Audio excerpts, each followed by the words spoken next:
Hey guys, how's it going?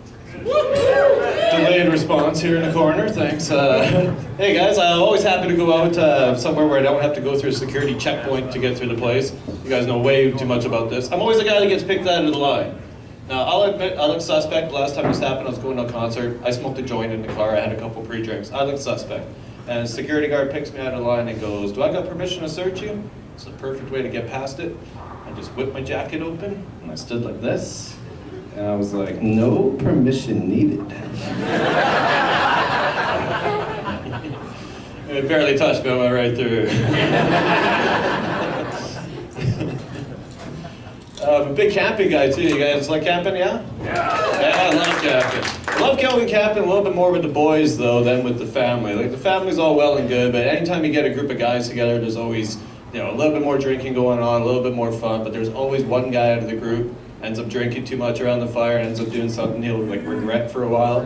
And we had a buddy this last year, he ended up eating a beetle off of his hot dog. But he like knew about it though. We asked him, we're like, you know, how's that happen? He's like, "Oh man, I saw it, but it was too late."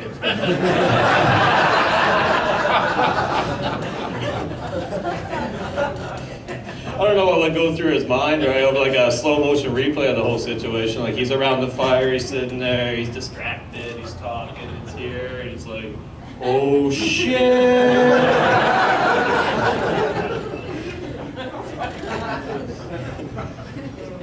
Who's drinking on a Friday here? Nice. There's something interesting on TLC the other day. I learned the fastest way to get drunk is not to actually drink your drink. It's actually important to your rectum because it absorbs faster that way. So if you're looking to save a couple bucks for tonight, you're welcome. Now I was grossed out like many of you guys are when I first heard that, but then I thought of something. I was like, man, what a great way to get out of a breathalyzer. It's really all one flaw in my plan though, you know. Cops are catching on that people are doing this to get out of breathalyzers. It's gonna be rolling through a check stop one day and you're gonna hear, "Spread your cheeks and bone to this, sir." And I don't want to be the fourth guy through that check stop.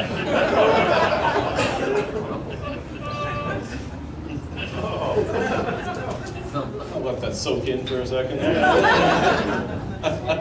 I'll switch gears on that note. If you guys could believe after what you just heard, I'm married. I convince someone this is the best they can do. No, that's a nice pop there. Yeah, thanks, guys. I'll fill some of you single people in some of the joys of marriage. It's a true story. This is word for word of how it happened. I was in for a show a few weeks ago. My wife calls me upstairs in a panic. She's like, "I need your help, I need your help." I come running upstairs, see what the emergency is. The emergency is she broke the toilet brush off in the toilet and needs someone to get it out. And I'm all dressed for the show. I'm like, oh man. I'm like, all right. So I man up, I roll up my sleeve. Get my hand in there, I yank the thing out. I'm like, oh man, this thing's disgusting.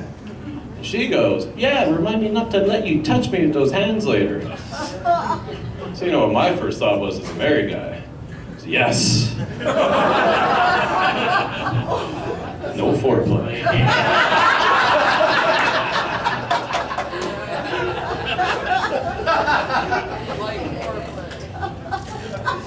And then she goes, "Never mind the foreplay, I can't clean the damn toilets." And I'm like, "You rather clean the toilets than get an orgasm?" And she's like, "I wouldn't get an orgasm anyway." And the joke's really on her. I stopped caring if she got an orgasm as soon as we got married. And you learn tricks when you're with somebody for a while, like, you know, it's late at night, you know, sometimes a little nudge will get you to your goal. Like, I find 3 little words will take us to our goal more times than not. Guys, we know those words. Are you awake? I did that joke in Winnipeg a while back. A guy yelled out from the audience, "Did you shower?"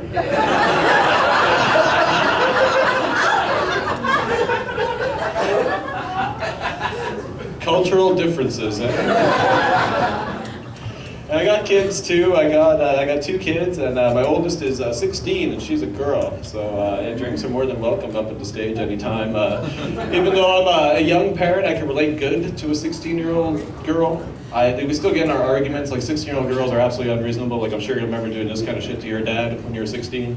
You don't even know me, and blah blah blah.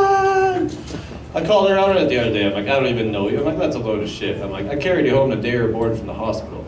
I'll never forget it, because I accidentally left her on the roof of my car.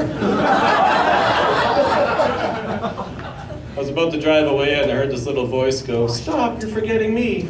So I got out to let my wife in and there she was.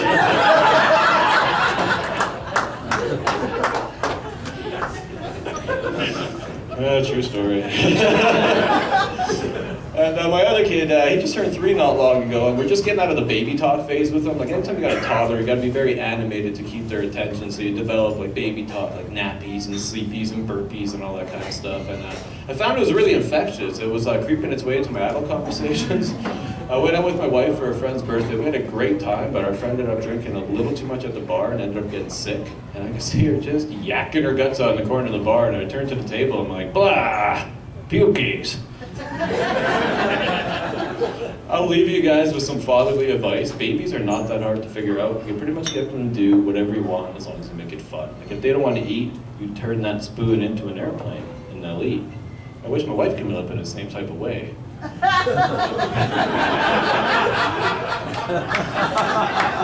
know, she's not really in the mood and it's, "Come on, baby, open wide."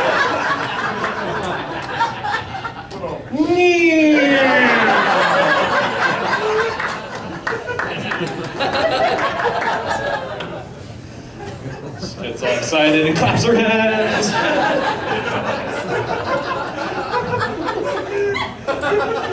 You guys are awesome, guys. Thanks, guys. I'm Marvin Krawczyk.